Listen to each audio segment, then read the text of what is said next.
우리가 잘 알고 있는 사자성어 중에 호사다마라는 말이 있지요. 좋은 일에는 방해가 되는 일들이 많이 있다는 뜻입니다. 그래서 좋은 일에도 조심스럽게 진행해야 된다는 그런 의미를 담고 있습니다. 그런데 이와 비슷한 말 중에 시어다골이라는 말이 있습니다. 이 말은 준치에 빗대어서 만들어진 그런 사자성어입니다. 흔히들 썩어도 준치다 그런 말이 있습니다. 그만큼 준치가 맛이 있다는 어류 중에 하나라는 뜻이지요. 그런데 준치 안에 뼈가 많이 들어 있습니다. 그 때문에 차근차근하게 조심스럽게 발라먹지 않으면 가시에 걸릴 수 있다. 이런 의미를 담고 있습니다. 아무리 좋은 일이라도 여러분 문제가 생길 수 있습니다. 갑자기 일이 닥치고 엉키는 경우도 있습니다. 세상 일도 그러할진데 하나님의 일에도 때때로 어려움이 예상치 못한 일들이 우리 가운데 불어 닥칠 수 있다는 것이지요. 하나님을 믿는 우리들도 세상을 살다 보면 예상치 못한 일들이 생길 때가 너무나도 많은데 문제가 없기를 바라는 마음이야 누군든 안 갖겠어요. 동일하게 갖는 거예요. 그래서 문제가 없이 그냥 평안하게 살기를 원하는 마음이 있지만 우리의 인생 가운데는 늘 문제가 도사려 있다는 것, 그것을 인정하고 살아야 된다는 것이지요. 그런데 문제를 그러면 어떻게 해결하느냐, 이게 더 중요하다 말할 수 있습니다. 그래서 문제를 어떻게 해결하느냐에 따라서 이후의 상황은 더 좋아질 수도 있고 더 나빠질 수도 있다는 것입니다. 오늘 본문의 내용은 사사 기드온이 300명의 용사를 데리고 14만 5천의 미디안 연합군을 물리친, 그래서 그들이 이제 도망가게 될 때에 그들 도망가던 사람들을 쫓아가서 치기 위해 이스라엘 백성 전체에게 함께 싸울 것을 요구하지요. 그때에 에브라임 산지로 도망친 자들을, 그중에 특별히 미디안 두 왕을 에브라임 지파 사람들이 오렙과 스엡을 죽이고 그 머리를 요단 동편에 있는 기드온에게 가져오는 그러한 장면과 내용이 소개가 되고 있습니다. 여기까지 보면 너무나도 좋은 일이에요. 너무나도 기쁜 일입니다. 이스라엘 백성과 함께 기뻐해야 될 결과를 얻었고 7년 동안이나 미디안 백성들에게 억압을 받고 고난당했던 그것이 이제는 완전히 해결되는 그러한 순간을 맞이했기 때문에 너무나도 기쁜 결과를 누리고 있는 것입니다. 그런데 갑자기 무엇이 툭 터지냐면 문제가 생겼어요. 그러나 문제를 여러분 기드온이 참으로 지혜롭게 이 문제를 해결해 갑니다. 문제가 없을 수는 없어요.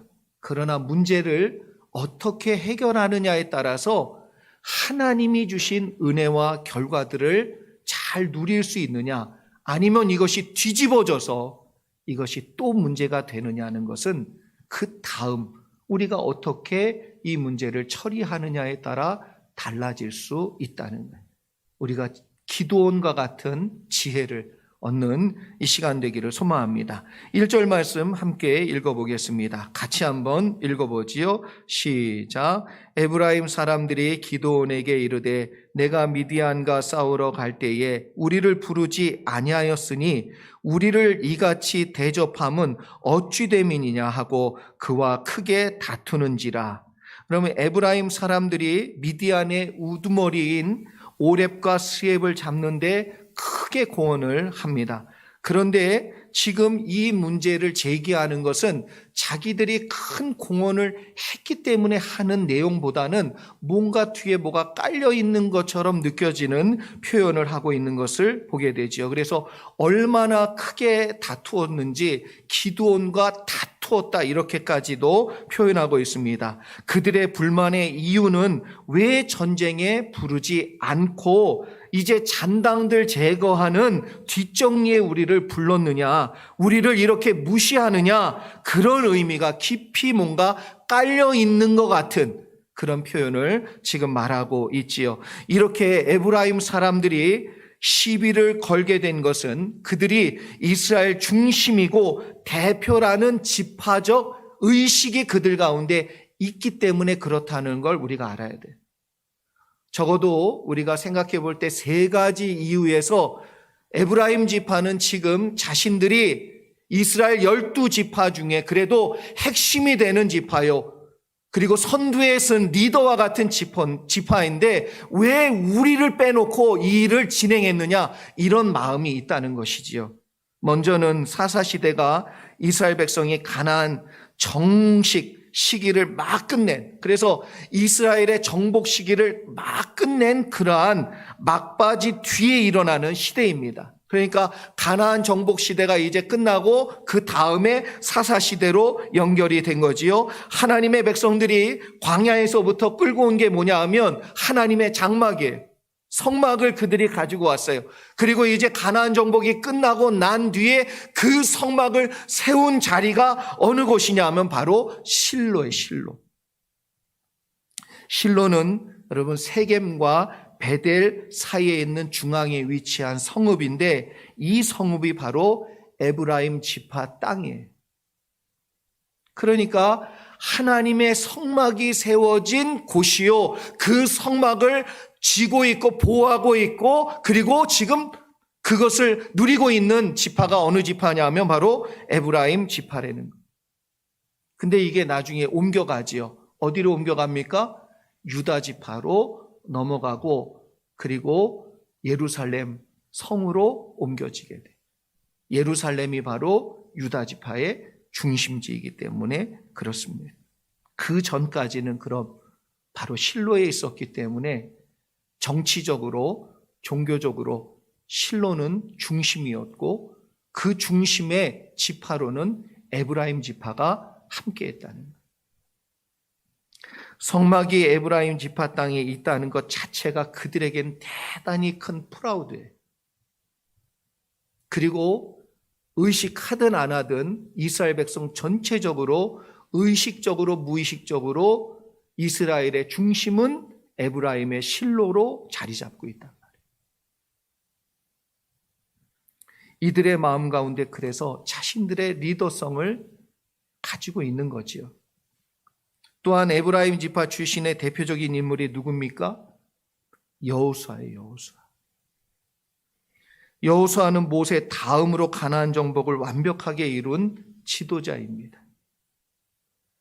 아직 가나안 정복 시대에 여운이 남아있는 시대였기 때문에 여호수아의 후손인 에브라임 사람들에게 이스라엘 백성들 전체 여호수아의 덕에 가나안을 정복하지 않았느냐, 그런 의식이 남아있단 말이에요.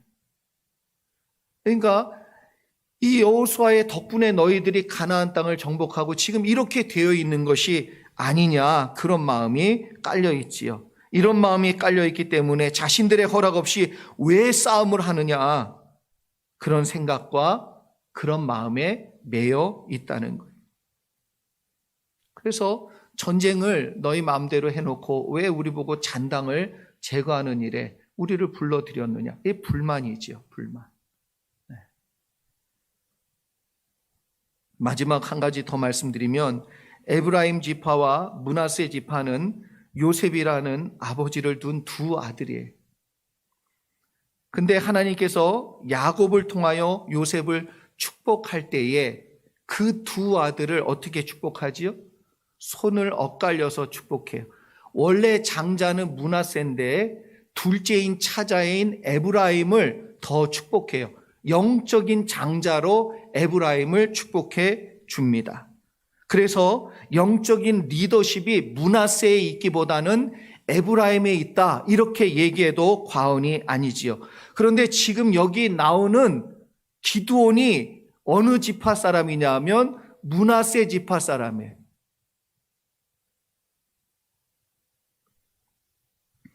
그래서 에브라임 지파는 요셉의 두 지파 중에 적어도 장자인 에브라임 지파 자신들에게 먼저 이야기하지 않은 것에 대한 섭섭함이 그들 가운데 있었다, 이렇게 말할 수 있지요. 한마디로 그들의 마음 가운데 높아진 마음이 있어요. 다른 말로 얘기하면 교만입니다. 나중에 에브라임 지파는 이런 형태의 행동을 여러 번 반복을 해요. 여러 번. 그게 성경에 자주 등장합니다. 그래서 여러분, 하나님이 에브라임을 그래서인지 쓰질 않아요. 참 안타깝게도 유다 지파 다음으로 강성한 지파가 누구냐 하면 에브라임이었어요. 거기에 정말 믿음의 용사들도 많았고, 그리고 거기에 사람의 숫자뿐만 아니라 하나님의 풍성한 은혜가 에브라임 가운데 많았어요. 그럼에도 불구하고 하나님은 에브라임 지파를 쓰시지 않습니다. 점점 쓰시질 않아요. 에브라임 지파가 얼마나 교만했는지 그들이 이스라엘 온 지파 사람들 앞에서 기드온에게 뭐라고 얘기하냐면, 우리를 이같이 대접함이 어찌 됨이니? 이렇게 얘기해요. 우리를 이렇게 대접하는 게 어찌 됨이냐? 이 말 한마디로 에브라임 지파 사람들이 얼마나 마음이 높아져 있는지 그 마음을 알 수 있는 거예요. 여기 나오는 여러분, 다투다라는 단어는 거세게 항의를 했다는 거예요. 보통 그냥 이렇게 항의를 한 정도가 아니라 격한 감정으로, 그래서 싸우다라는 표현도 사실은 가지고 있지요. 이 문제를 논쟁으로 만들어서 크게 벌려놓은 거예요. 다투었다는 거예요. 싸움 정도로 만들어 버렸다는 거예요. 그래서 히브리 원어로는 루브라는 말을 썼는데, 이 말이 싸우다라는 말이에요. 싸우다. 싸움으로 만들어 버린 것입니다. 누가 앞장서든, 여러분, 누가 메인에 서든 사실 하나님의 뜻을 이루는 데 있어서는 그건 상관이 없어요, 사실. 여러분, 이미 승리하였고 미디안 백성의 그러한 억압과 압제에서 벗어나게 해준 사건이 벌어졌어요. 그 일에 정말 에브라임 사람들도 함께 동참해서 이루었단 말이에요. 그런데 여기에 이제 불만이 생긴 거예요. 여러분, 아무리 서운해도 에브라임 지파 사람들의 행동은 아쉬움이 많아요. 무엇이 맞냐 따지기 이전에 그것이 문제가 될 때 다툼, 루브라는 단어가 나올 만큼 할 내용은 아니지 않는가. 그래서 나름 문제라고 생각할 때 그 문제를 논의하고 그 문제를 해결해 가는 방법은 루브가 돼서는 안 돼요.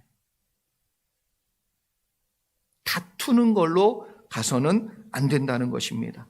그런데 문제를 제기하는 사람이 다투며 싸움으로 만들어서 제기하는 것이 여러분, 하나님이 기뻐하시지 않고 성경적인 방법도 아니라는 거예요. 이걸 우리가 분명히 알기를 원합니다. 여러분, 되돌아보면 이 뿌리가 어디에서부터 시작되냐 하면 내 마음이 높기 때문에 그래요. 그래서 문제를 제기하는 사람은 다툼으로 하지 말아야 됩니다.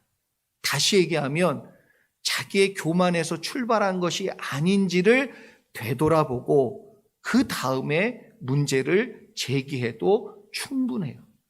그리고 얼마든지 좋은 방법으로 하나님이 기뻐하시는 방법을 생각하고 찾아서 문제를 제기하고 문제를 해결하고자. 그래서 우리가 원하는 결론은 문제를 해결하는 것이지 다투는 게 목적이 아니란 말이에요.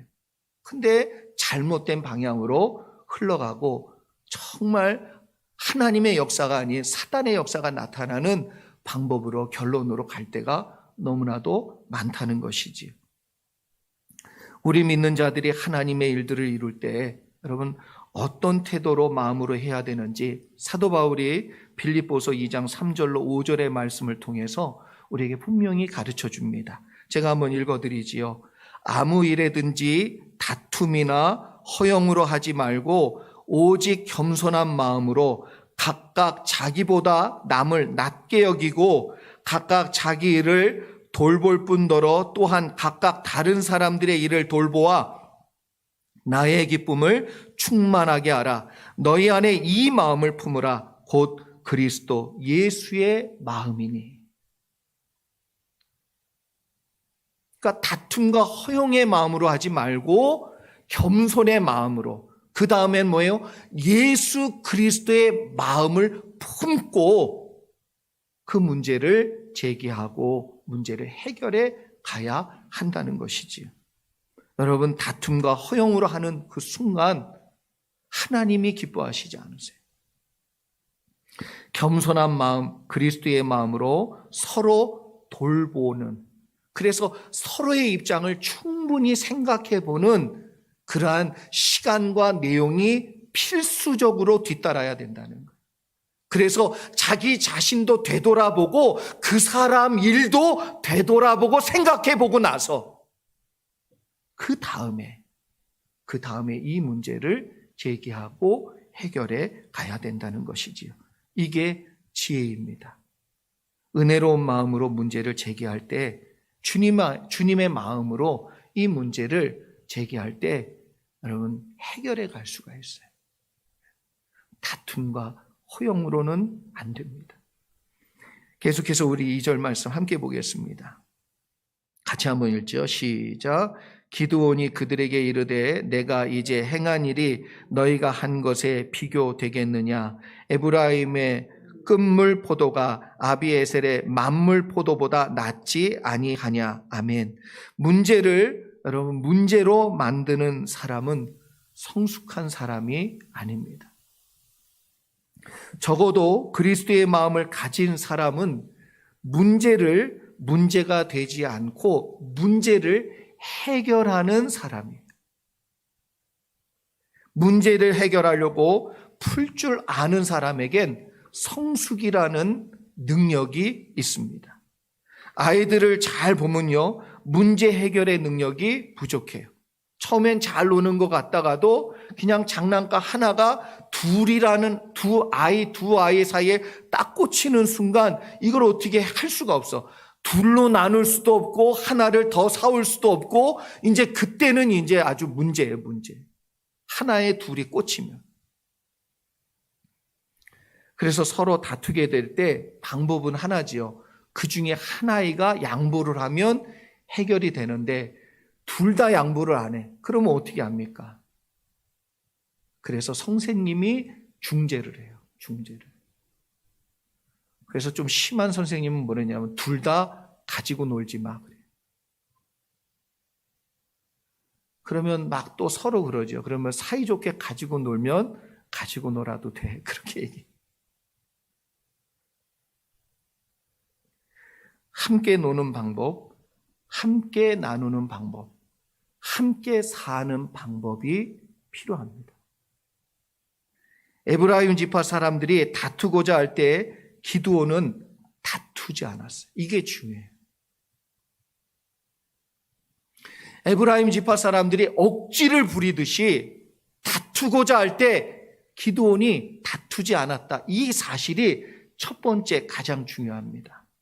그만큼 기드온이 성숙한 사람이었기 때문에 그래요. 기드온이 겸손한 사람이라는 걸 보여주는 가장 중요한 장면이에요.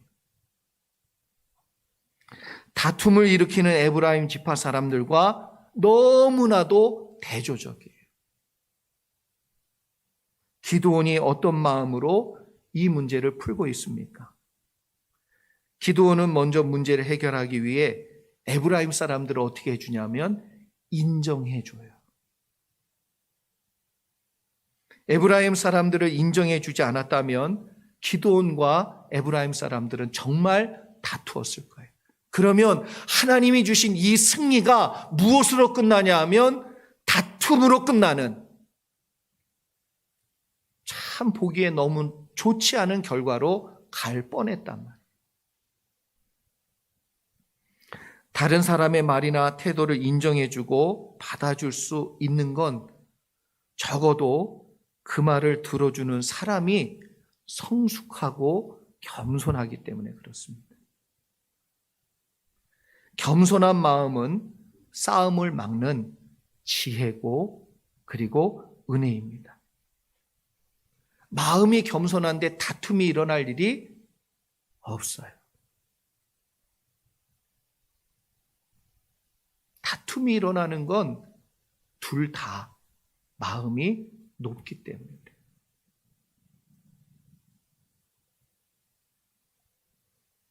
또한 기드온의 문제를 해결하기 위해서 어떻게 했냐면 에브라임 사람을 자기보다 높여줬어요. 겸손한 마음을 가질 때 사도 바울이 말한 것처럼 나보다 남을 더 낮게, 좋게 여기는 마음을 갖게 된다는 거예요. 그래서 기드온은 자신이 행한 일보다 에브라임 지파가 행한 일을 더 높이 쳐주었어요. 인정해 주었어요. 말해 주었습니다. 한마디로 얘기하면 칭찬을 아끼지 않았어요. 더 나아가 끝물 포도는 시고 맛이 없어요, 원래. 그런데 여기 에브라임의 끝물 포도가 자기 아버지 포도밭에 나는 아비에셀의 처음 포도보다 맛이 더 좋지 않냐, 이 말을 했단 말이에요. 여기에는 은유적인 표현도 들어있지요. 기드온 자기는 아무것도 아니고 에브라임 사람들 너희가 하나님 앞에 더 높은 자들이 아니냐. 그런 은유적인 표현도 들어있는 거지요. 어찌됐든 에브라임의 우월성을 인정해 준 말이에요. 결국 문제를 다툼으로 만들었던 에브라임 지파와는 다르게 겸손함과 또 그들을 인정해 주는 말로 에브라임 지파를 높여주니까 그 문제가 그냥 풀어지기 시작하는 거예요. 해결되기 시작하는 거예요. 여러분, 문제가 발생했을 때 그것이 인간관계 안에서, 가정 안에서, 교회 안에서 어떤 곳에서든 문제가 발생했을 때 문제를 해결하는 지혜는 기드온처럼 내 마음부터 낮추는 거예요. 내 마음을 낮추고 겸손하게 그들을 인정해 주면 길이 열려요. 해결점이 보여요. 문제를 해결하면 여러분 이런 마음과 태도는 반드시 갖추어야 될 그러한 덕목입니다. 우리의 모습이에요. 마지막으로 우리 3절 말씀 함께 보겠습니다. 3절입니다. 같이 한번 읽지요. 시작. 하나님이 미디안의 방백 오렙과 스엡을 너희 손에 넘겨주셨으니 내가 한 일이 어찌 능히 너희가 한 것에 비교되겠느냐 하니라. 기드온이 이 말을 하매 그때에 그들의 노여움이 풀리니라. 아멘. 여러분, 우리의 모든 관계 가운데 노여움이 다 풀어지는, 막힌 담이 다 허물어지는 역사가 임할 수 있기를 주의 이름으로 축복합니다. 기드온은 칭찬의 말로 에브라임 사람들의 마음을 만져주었어요. 하나님께서 오렙과 스엡을 너희 손에 넘겨준 것은 너희가 얼마나 중요한지 하나님이 아시기 때문이 아니겠냐. 더 나아가 에브라임이 이스라엘을 대표하는 지파이기 때문에 하나님이 미디안의 두 우두머리인 이 사람들을 너희 손에 맡겨주신 것이 아니냐라는 그런 말이죠.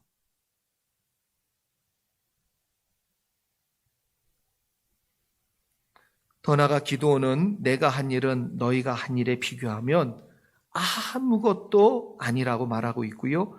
기드온은 다툼과 허용으로 하지 않고 칭찬의 말로 그들의 노여움을 다 풀어줍니다. 자신의 공로를 만약에 자기가 드러냈다면 에브라임 사람들이 이렇게 얘기할 때에 그럼 내가 한 건 아무것도 아니냐 이렇게 되는 거예요. 그때부터는 이제 답이 안 나오는 거죠. 근데 기드온은 자기의 공로는 아무것도 아니라고 그렇게 인정했어요. 그러니까 자기의 공로를 얘기하는 에브라임 사람과 다툼이 일어나지 않는 거예요.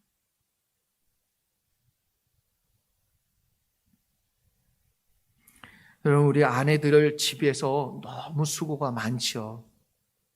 남편들도 밖에서 돈 벌어 오는 거 쉬운 일이 아닙니다. 그런데 집안에서 이렇게 보면 아이들이 좀 개구질 때가 있잖아요. 또 결정적인 날이 있어요. 성적표 받아오는 날. 이러면 이제 뭐라 그러냐면 넌 집에서 하는 일이 뭐가 있냐고 이제 그래요.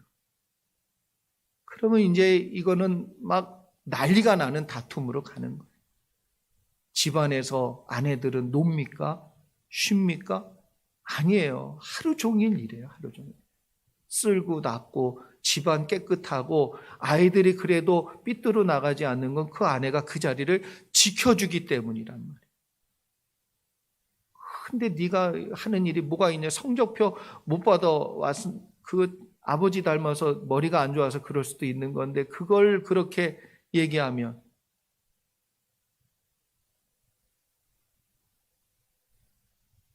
여러분, 우리가 이 말씀 통해서 인간관계의 지혜를 얻기를 소망합니다. 기드온은 칭찬의 말 한마디로 에브라임 지파가 다투고자 했던 문제를 완전히 해결하고 노여움을 풀어줘요. 가정에서 일어나는 불화와 교회 안에서 일어나는 문제를 생각해 보면 그 뒤에 반드시 숨어있는 인간 내면의 요소 하나가 있는데 그게 뭐냐면 죄예요. 죄. 내가 하나님 되려고 하는 마음. 문제없는 가정이 없습니다. 문제없는 교회도 없습니다. 왜냐하면 사람의 내면에는 이 죄성이 있어서 항상 자기가 하나님이 되고 중심이 되려고 하는 에너지가 나도 모르게 작동해서 자꾸만 그것이 기준이 되어 이 모든 것이 발생하기 때문에 그래요. 그러나 하나님의 뜻을 알고 그것을 위해 헌신하는 사람은 기드온처럼 겸손한 마음으로 다른 사람을 뭐 해주는 거예요? 인정해 주고 문제를 풀어줄 수 있는 지혜와 능력을 발휘하게 되어 있어요. 오늘 말씀을 통해 저와 여러분이 하나님께서 세우신 가정과 교회 안에서 기드온처럼 그리스도의 마음을 갖고 섬기는 성숙한 믿음의 종들 다 되시기를 소망합니다. 그럴 때 가정 안에 문제가 분명히 사라질 것이요, 은혜가 여러분 때문에 시작되고 축복이 여러분 때문에 가정 가운데 임하게 될 줄 믿습니다. 교회 안에 여러분 모두가 기드온같이 쓰임받는 그러한 믿음의 종들 다 되실 수 있기를 주님의 이름으로 축원합니다. 여기까지가 오늘의 본문의 메시지. 에필로그가 있어요. 오늘 메시지를 사실 제가 준비하면서 목회자로서 고민이 참 많았습니다. 그리고 어떻게 성도님들을 그리스도의 마음으로 사는 믿음의 종들로 세우기 위해 전해야 될 메시지는 무엇인가를 다시 한번 곰곰이 생각해 보았습니다. 그러면서 우연히 보게 된 목사님의 글을 하나 읽게 되었어요. 이름은 제가 밝힐 수가 없고 제가 한번 읽어드립니다. 교회는 다양한 트라우마를 가지고 있는 사람들이 어우러진 공동체이다 보니 목회자는 여러 가지 문제들을 겪게 된다. 특히 인정 욕구로 인한 애정결핍 증세를 가지고 있는 사람은 교회 안에서 가끔 문제를 야기시키거나 시험에 들기도 한다. 이들의 특징은 시기 질투가 많으며 자기중심적 사고방식으로 왜곡을 잘하는 편이어서 때론 비판, 판단도 서슴지 않게 한다. 그런데 문제는 이런 성도들의 인정 욕구와 애정 결핍 증세를 목회자가 잘 모를 경우 교회 내에 문제화가 될 수 있다는 것이다.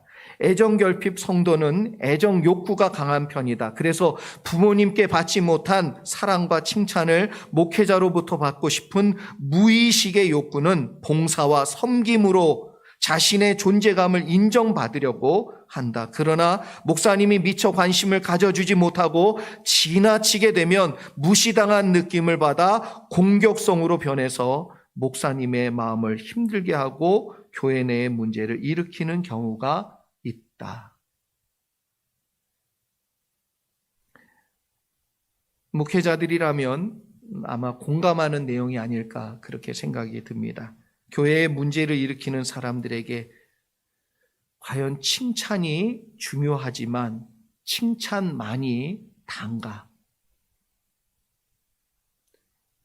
이런 애정의 결핍이나 어떤 소외감에 강하게 반응하는 사람들에게 인정해 주는 것과 그를 높여주는 것만이 정말 단가? 흔히들 칭찬은 고래도 춤을 추게 한다고 말을 합니다. 그런데 춤추는 고래가 과연 교회의 진정한 방향인가? 인정해주고 칭찬해주는 것은 여러분 춤을 추게 합니다.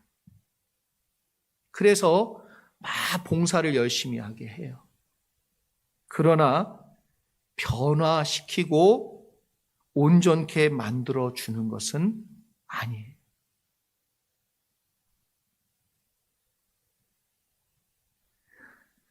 어떤 의사가 그런 고민을 하더라고요. 다리가 부러진 환자가 아프다고 교정하고 수술하는 것을 하지 않고 진짜 그 아픈 환자가 요구하는 대로 나 다리가 아프니까 진통제 놔달라고.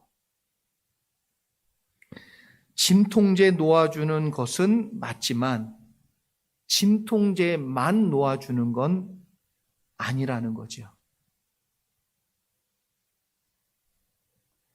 아프지만 부러진 뼈 맞추기 위해서 교정을 해야 되고 심지어는 수술까지 해야 돼. 째야 돼.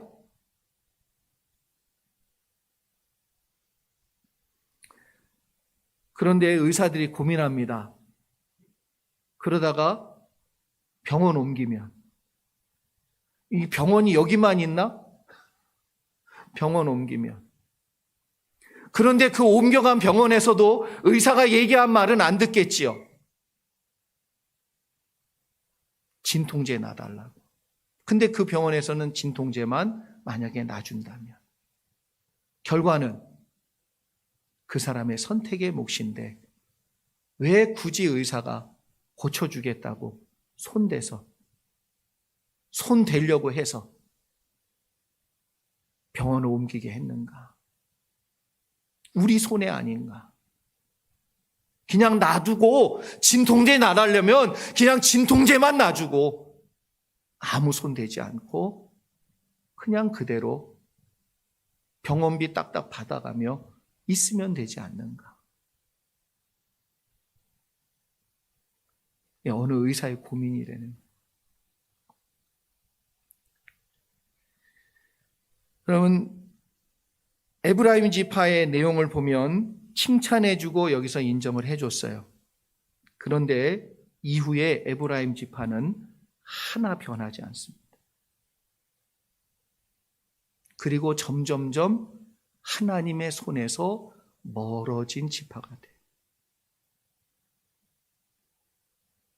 유다 지파만큼 하나님의 큰 은혜와 축복을 경험할 수 있는 가능성을 지닌 에브라임 지파는 12지파 중에 메인의 자리에서 멀어지게 됩니다.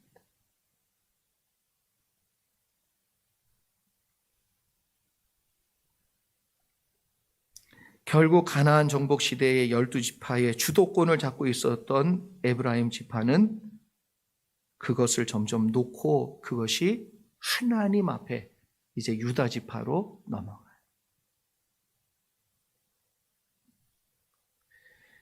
교회 안에 칭찬은 문화가 되어야 된다고 생각합니다. 이건 누구도 부인할 수 없습니다. 인정해주고 높여주고 칭찬해주는 문화 필요합니다. 그러나 인정과 칭찬의 문화가 너무 지나치거나 많아지기 시작할 때 그것이 곧 우리를 성숙하게 만들고 변화시킨다라고 생각하는 것은 잘못된 일이에요. 맞지 않아요.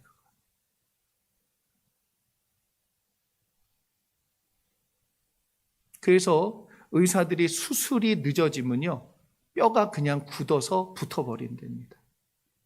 그럼 평생 그 사람은 절며 살아야 돼. 그 다음엔 아무도 못 고쳐요.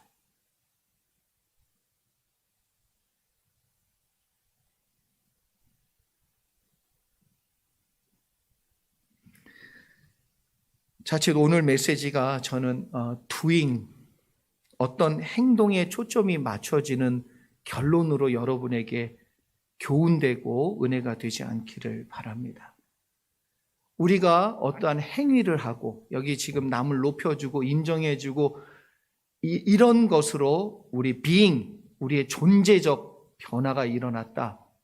그리고 그럴 수 있다. 그것이다 라고 생각하지 않았으면 좋겠습니다. 왜냐하면 요즘 한국 사회를 큰 혼란에 빠뜨린 사건 하나가 있죠. 엠번방 사건이라고 기억나세요? 이게 나는 도대체 인간으로서 이럴 수 있는지, 이거는 정말 너무 충격이에요. 그런데 이것보다 더 충격인 건 그걸 주도했던 사람들이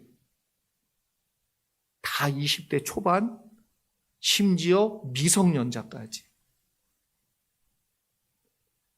이런 정말 극악무도한 이러한 것을 저지른 사람들이, 그 주범인 조주빈이라는 그 사람은 심지어 고아원까지 가서 봉사까지 하고 거친 행동은 멀쩡한데 그 속은, 그래서 doing은 겉으로 볼 땐 멀쩡한데 being은 완전히 썩은 거예요.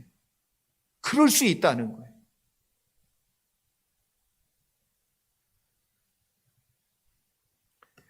여러분, doing이 있다고 해서 being이 입증되어지고 인정되어지는 건 아니에요. 내가 어떤 행동을 한다고 해서 그게 곧 나다 이렇게 얘기할 수는 없어요. 근데 내가 그런 사람이면 그런 행동은 자연스럽게 나오게 되어 있어요. 그렇다면 우리의 초점은 doing이 아니고 being에 있어야 돼요. 그래서 오늘 메시지는요, 우리가 남을 칭찬해주고 높여주고 인정해주자가 결론이 돼서는 안 되고 예수 그리스도의 마음으로 변화받아 우리를 낮출 줄 알아야 돼. 그래서 나오는 높여주고 칭찬해주고 인정해주는 자로 우리가 살기를 바라고 소망합니다. 결국 오늘 말씀을 통해 우리가 잡아야 될 그 초점이 being이라는 것을 분명히 알 때 빌립보서 2장에서 언급한 것처럼 그리스도의 마음을 본받는 우리 모두가 되기를 주의 이름으로 축원합니다. 그래서 다른 사람을 더 높여주는 행위, 이게 초점이 아니고 예수 그리스도의 마음을 품었기 때문에 다른 사람을 높여주는 자가 됨을 경험하는 저와 여러분 모두 되실 수 있기를 바라고 소망합니다. 그럴 때 하나님이 영광 받으실 것이요, 그럴 때 가정에 평화가 임할 것이요, 그럴 때 교회 안에 기쁨이 넘치게 될 줄 믿습니다. 우리 같이 기도하겠습니다.